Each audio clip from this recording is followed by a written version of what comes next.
but we want to keep the action going. Let's get on board with the second game here, moving into District. Back again between Estral and Reciprocity. Just to bring you up to speed, Reciprocity ended up taking a dominant victory on Asylum 5-1, and now as we push into District, Reciprocity. This is a map that, you know, typically, and especially in the beginning of this tournament, I was praising Reciprocity going into District against Fire and Ice, and I was saying Reciprocity has performed exceptionally well on this map, but all of a sudden Fire and Ice ends up winning 5-1, and now that worries me, especially going against Estral, another LATAM team, a strong LATAM team, if not the strongest LATAM team over in the Pro League currently with the record of 4-1. A San Diego rematch taking place, but Reciprocity, a minor lead, but a good break onto Bravo will occur. Estral, and one more fight. It's going to be between Fiercely and the man of Icy. And of course, Icy will handle his business. He's been doing so all night long. Domination looking to come through. And there's nowhere Crack can go at this point in time. He knows that. He can't even get a touch. Final knife comes through. Reciprocity will take over the first round to lead 1-0. I feel like I haven't watched Icy lose a 1v1 all night long. He really has. Like no matter what map it's on, no matter who the opponent is, he's just been bobbing, weaving, hitting the wrap shots, whatever it may be, and just always seems to come out on top in those individual fights. And you got to imagine he's been putting in that work individually. He's been kind of working on his game as much as possible. Obviously, the event, just being around the corner, it's a player I know, one of the most passionate players we've ever seen in Gears. He wants that back-to-back. He wants to be known as the dominant team this time around. Been good so far. Everybody coming off, you know, nobody's been on vacation for a couple weeks. Everybody's been playing and scrimming out. They're getting ready for Mexico. This is where you're going to start seeing it specifically next week. Next week is going to be explosive. Next week is going to be a true indication as to how Mexico is going to go, especially watching Pro League, or whether or not you're watching Pro League or you're watching Emergence days. Next week, the final week before Mexico happens, it's going to be an exciting one to say the least, and you're going to see potentially some of the best gameplay from these teams that you can see. Finally, First Blood will take place. Rushies will take out Crack. The trade will happen with Cardia taking Rushies out. Icy now, a formidable opponent, will have at least 3 players of Estral in front. One player backtracking from Estral that's going to be adverse is he's going to be capping his own home hill. But it's going to be Kenny playing around with Bravo, maybe trying to go for the break. And it looks as if he might be successful. Fiercely not able to apply that pressure. He knows Reciprocity a little bit too strong. What started off as a great initial for Estral, they managed to stack up at least, 20-plus points. Reciprocity is easily going to close that deficit. Estral now formulating a plan to retake the lead. You see the pressure Reciprocity's putting. Kind of just waiting to make that kind of read, right? See exactly where the push from Estral's going to be. A couple members are in Cinema, a couple in Juice. So Kenny has kind of that early information, at least over towards the neutral hill. Obviously a lot of Lancer fire from both ends. Right now, like you mentioned, Rex is kind of milking this, right? They have the 2-cap. They start to build that lead, and here comes that early pressure. Estral's trying to almost set up over around the hill. They have members right around the ring on both sides, but haven't jumped in just yet. There's their opportunity. Adver's the first one to get in there. Does get the break. Managed to stay alive so far. Hasn't been down just yet. And there's the down. Reflame's going to jump over, and now Reciprocity. They're going to start to surround these players. As 3 members of Estral are pinned into Cinema. Brand tries to go for the wrap shot, not going to connect. And the kill feed begins to light up blue. And Estral continue to kind of win this fight and grab control of B. So far, so good, but let's look over the minimap. Player number 6, that's going to be Rushies, has made his way over to Estral's home hill. And a good play for him to just maintain as much control as possible to continue those points stacking for your team. He'll quickly lose it, but he did allocate some resources back for Estral, but the end result is the same. Bravo and Charlie will be in the hands of Estral. It's now Reciprocity. Will have to formulate their own plan to retake that neutral hill. But the way that they're stacked might be threatening to potentially go for an OE, but I gotta say, I tip my hat to Estral for taking over Bravo as well as they did, because Reciprocity for a good amount of time, especially getting a couple of drops, I for sure thought they were going to get a wipe and then potentially go for the OE, but Estral maintained composure, played that well, got a couple of chain revives, and overall was able to take the fight back to Reciprocity. But the OE does take place, but Crack doing a great job pushing Reciprocity back. And this OE attempt, if it fails for Reciprocity, this could be a big break for Estral. Look at the resources that Reciprocity are forcing Estral to use on these home builds, because in the meantime, they made their way all the way over to B. So at the very least, they'll continue to gain the time lead as we head past the 200-point mark, and sometimes hills are greater than kills. Reciprocity hopped on all three. Very, very long round, 3 minutes and 14 seconds. The Swarm team do come out on top. Well, 2-0 lead with Reciprocity leading the way. Very strong, you got to say. And now you got to be thinking to yourself, will Estral pull the trigger and put that drop shot down? We've seen crazier things happen, and, you know, some teams do it after losing 1 round. Some teams do it after losing 2 rounds. Couldn't imagine after 3 rounds that they don't do it. And yeah, it looks as if Cinema is, in fact, going to get that drop shot. Never mind. Cinema, okay. I was just going to say, like, I agree with sometimes the sentiment if you feel like you're kind of getting beat up to put that down. Unfortunately, this is a team in Reciprocity that's very, very good at fighting that drop shot. Well, you say that, but F&I, you know, the drop shot was placed. Very true, very true. Reciprocity could not win that initial to save their life. I think they won a total of 1 time. No, it's very true, but just in general, right? In general, they're really good. A team that's favored that fight in the past, so you are switching the fight, of course, but you are starting to, you know, potentially switch it into their favor so far. It's going to be Estral, though, getting the better of those early kills. Power weapon is in the hands of Rushy, so at the very least, they do get that. Rush has to make sure he keeps that power weapon alive. He's running all the way back to his spawn. Oh, jeez. And Kenny's there right off spawn, has that spawn shield, so he can't even shoot him if he tried. And look at Rushy's thread the needle with the drop as had to make up for the first missed tries one. to get out of dodge. What a beautiful shot coming through from the Rush man. And you know, it's kind of poetic if you think, right? Because Cardia just tried so hard to take him out, right? Rushy's literally had to run all the way back to spawn, but in the end he gets finished off, and now we're starting to see a couple of kills. Did Cardia just emote straight in front of Rushy's? I think he did. No, come on, man. You lose 3 people on your team. You're 1 of 2 players up. That's a bold move, Cotton, and I mean, it paid off. He's still alive. Yeah, I mean, I'm not really sure what to think of that. Because I don't know. They're down 2-0. And it's not like you lost 3 players. Well, a lot of times people do it and the round's over, right? The round wasn't over. No, he was down the barrel of a Lancer. Like, I appreciate the confidence. I appreciate the sentiment. And maybe it's what they need to turn around, because you see the kill feed lighting up. 2 players will, in fact, drop off on the side of Reciprocity's. Adverse now trying to take Icy out. Chain revives coming through. Estral, you heard the dong, right? They were going for the team wipe. And that's, I don't know. Maybe there's a secret we don't know. The intimidation factor. The cheat code is just to emote right in front of one of the players. Who did he emote in front of? I think it was Rushy's. I think it was Rushy's. Yeah. Hey, I mean, whatever works. What I will say is I might have just hit wreck with the caster curse, because I was gassing up how good they are at that drop shot cinema fight. I'm telling you, And, tonight like, has not been working. Basically, in 2 different matches, I haven't seen him win it, so... Well, I was gassing him up myself. I mean, well, how could you not? Rushy's usually dominates this initial, and it's just... Well, let's be fair.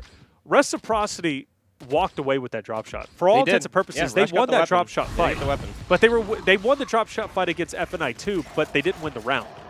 Yeah, there's 2 different times against F&I where Rush did get the weapon, got away with the weapon, but basically everyone kind of just died around him, and he wasn't able to kind of, you know, put the pieces together. So see what he can do this time around. He's taking a low health. Oh my! If he picks it up here, members are stunned right in front of him.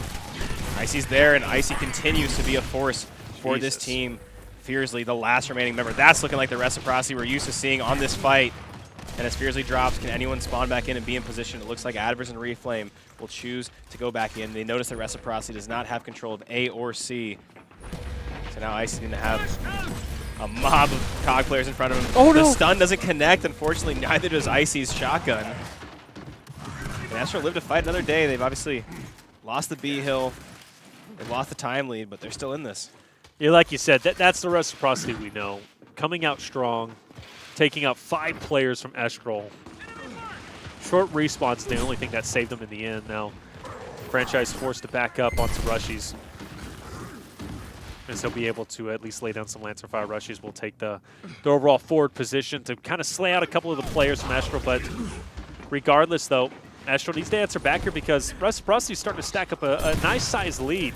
And with Adverse getting dropped fiercely as well, you need Estral to respond to this. And once Crack gets pushed back, it's all going to be over for that Bravo Hill. Cardia might not even be able to Yeah, he's forced to back up too. There's not a lot he's going to be able to do in his position. So a good retake for Reciprocity, and they're going to maintain that lead and eventually push it to over about 60-plus points over that team, or at least over the team of Estral. Now they'll be stacking up for that Bravo push, but Reciprocity is set up nicely, and one player that I'm watching out for is going to be Adverse, currently at his last life, and he's already been spotted by a couple of the players from Reciprocity. So if he's not careful here, especially after this push for drop, they lose him. The round is all but over, basically, for the team of Estral. But I got to respect the fight. But unfortunately, Adverse will take Fiercely out. Reflame is now on all fours, and Icy's going to get the finish, and now it's going to be a permanent 5v4. Gotta imagine Reciprocity come out on top in this one. Icy gonna even take down the last remaining member. Powers is gonna be there for the finish and the revive. Adverse permanently out of the game. We're at the 200 or so mark, 2 hills. Barring an absolute disaster, Reciprocity looking to move this lead now up to a 3-1. 3-1, and that's gotta hurt, especially if you're Estral. You gotta be feeling the pressure. As Crack actually absolutely goes off, but a little bit too late.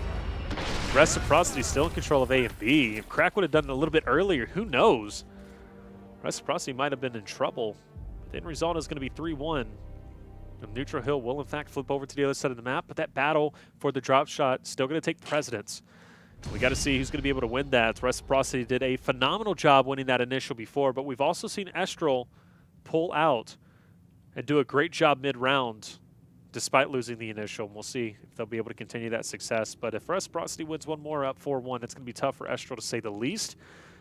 You just got to capitalize on that cinema fight. That's all there is to it. You know, you have to shut Reciprocity down off the initial. And if you do that, you have a much better chance. And with shot grenades now on both sides, that definitely can amplify the gameplay between these two and maybe even get an edge to Estral. You're not going to see a player just be able to just rush in, if you will, and just get a quick pick on the drop shot now with shocks in play. Yeah, of course, that fight's just going to drastically change, but Rush, he's not going to change how he plays. Him and Crack get right in there, and Rush does get the better end of that engagement. I take it back. Cardia does drop a quick 3 down now for Reciprocity. Of course, we are on the longest spawns possible, so Adver's going to be the last remaining member. And this could be one of our fastest rounds ever, Taylor.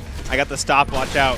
What are we going to be at? Is it shorter than 22 seconds? 27. 27. That's not bad. Nice. So I'm cooked then. I thought that was going to be our fastest one ever. I'm not going to lie. That felt like it was over. It did. In the snap of fingers. It definitely did. And actually, it would have been over a lot quicker. I think it was Adverse was the last one up on the side of Estral, and he was on all fours. And the finish, if the finish would have happened right off the rip, let's say he gets chunked, that easily could have been 22 seconds. And if you guys are just wondering what we're alluding to, Challenger Series, we saw a 22-second round. Yeah, so we always keep track of our quickest rounds over at the UMG studio, and our previous record was actually broken twice in our last broadcast. So the shortest it was 24 and then went down to 22, I think. Yeah, so the shortest round we've ever seen on a map so far since we started doing, Emergence days in the Challenger Series was a 22-second round, and I believe it was on District as well. Yeah, it was on District, and it was off the fight for the drop shot. So Same exact thing. Just one little thing we keep track of for fun, but that and train kills, man. Uh-oh. Look at Crack getting right in there for the weapon. Shock grenades come down, and Kenny's is going to connect onto Cardia, but got to keep in mind that power weapon still is in play. Much better initial coming through from Estral. You're going to see Crack basically just sort of matching Rush. He's right, matching his aggression, getting right in there with him. It's kind of what you have to do against a team like Reciprocity, especially against a player like Rush. He's in that position. Well, the biggest difference, too, is Reciprocity extended their shock a little bit higher than they normally would. They normally place it back a little bit and allow Rushies to get a full touch onto the drop shot, but just not the case in this situation. They missed it. And I want to say Estral actually placed their shock considerably well, because off that initial in the last round, I didn't see Estral throw a shock, which really surprised me. You have that utility. You upgraded it for a reason. Why not use it? And they just simply didn't use it last round. I think they used it this time. They were able to space Reciprocity back, force their numbers onto Rushies, and take him down and to win that drop shot. Phenomenal work for Estral. That's the kind of initials you need. You cannot allow Rushies to keep getting quick picks on the drop shot. Absolutely, and again, to me, it keeps coming down to Crack. If Crack can get in there and Crack can keep matching that aggression and not letting him basically run rampant over on that side of the map, it's going to be big for this Estral team. You see a lot of just, again, extra utility being placed. Of course, one team does have the bull talk. There's Reciprocity. I just always love watching that bull talk player because Powers. I still think it's not used enough. I still think that teams don't use the bull talk enough. We're seeing more and more of it as time goes on. Yeah, over time. But to me, in my eyes, that's got to be like a default almost. And speaking of strong weapons, by the way, that Retro Lancer, that thing catches you in the open, you're going down quickly. So I'm actually going to keep an eye on kind of who picks that up as well. But it would be great on the neutral hills, right? Be able to just spam it's out really with great juice. in any mid to close range because just as long as you have someone that's accurate with it, I always think of players like Explosive who are incredibly accurate with it. Speaking of accurate Lancer, man, Adver just gets good shot, completely drilled, and Estral quickly find themselves at 4 dead. Can anyone find Fiercely? Powers does find him, but Fiercely gets the better of him. And right now, if you're Fiercely, you're just trying to buy your team as much time as possible because you know they're going to be running right over this hill to finish the fight. Crack gets one. Rush is able to connect. Crack is still there to pick up the pieces. It looks like Estral, yeah, they're back in it, but Reciprocity with an early advantage. And you know what made all the difference there? Once again, and I harp on it constantly, a beautiful shock was placed, and that stopped Estral, spaced them back. Reciprocity missed that shock in the last round, and that's why Estral was able to extend forward and get the drop shot themselves. So utility plays a huge role. And I want to say I didn't see a shot from Estral, and if I did, I don't know where they placed it. So positioning on those utilities makes all the difference in the world. Reciprocity continues to slay out. And with 4 players going down, Fiercely once again last alive in that 1v1 against Franchise. It's a big win if Franchise is able to take it. Unfortunately, he is not, but the positioning is going to be gained. Reciprocity will actually back off, and not a bad play, right? They've got a massive lead. They've got man advantage, and on top of that, they have respawn count advantage. So with that being said, backing off isn't the worst play here. They've already wiped Estral out twice. Why not do it a 3rd time? Yeah, like I said, this is those situations now where Reciprocity can thrive. When they're set up, when they have that lead, when they're kind of just mitigating pushes, they find themselves always coming out on top of it, at least historically when it comes to these teams. Crack now setting up, fighting for this drop shot. He goes in for the full push. Icy, though, able to get the final kick. Will take him down. It seems as if Estral continually getting wiped. Reciprocity going for that OE attempt, pushing Cardia back. And he's going to be all over this hill now, as you see. Estral will, in fact, be stacking up. Another player, or another couple players, will be going through center to go onto E, but it's a good retake for Estral. Still, quite a few points down. You notice, despite Estral having control over D and E, Reciprocity still wins just by holding this positioning down. But with the drop shot in their hands and map positioning, this could be another opportunity for Estral to strike back and bring it 3-4. Yeah, it's a good placement by that shot grenade. It's basically going to force Estral off of that home hill for at least a little while longer. Of course, Reciprocity still have the win condition. You see Swarm will still win off 1 hill. Estral doing everything they can to make their way over. They have that new drop shot. It's going to be a good start, but here comes Reciprocity over towards the neutral. They can apply pressure towards one of these hills. It's going to at least slow down Estral on their hill. And Icy is putting these 2 players on skates. It now takes 3 different members to kill Icy as he gets one on the way out. And at the very least, Taylor, he gets a kill, then he wastes the time of 2 more members. By the way, Estral has to go all the way to the other side of the map to get the hill. And Crack's the only one who's there. Yeah, so despite only getting 1 kill there, Icy still made a big impact with that play. And just, again, slowing his opponents down is, as we say that, no one in position to hop on the hill. Reciprocity move on once again to the grand finals, winning that San Diego matchup once again. And 8th appearance. They're now 8-time finalists in Emergence days. And we've only had 12 weeks. I just want to point that out. It's impressive. Let's go ahead and finish up this game here between In-Game and Rise Nation. It's on Exhibit. Current score 3-0 in-game.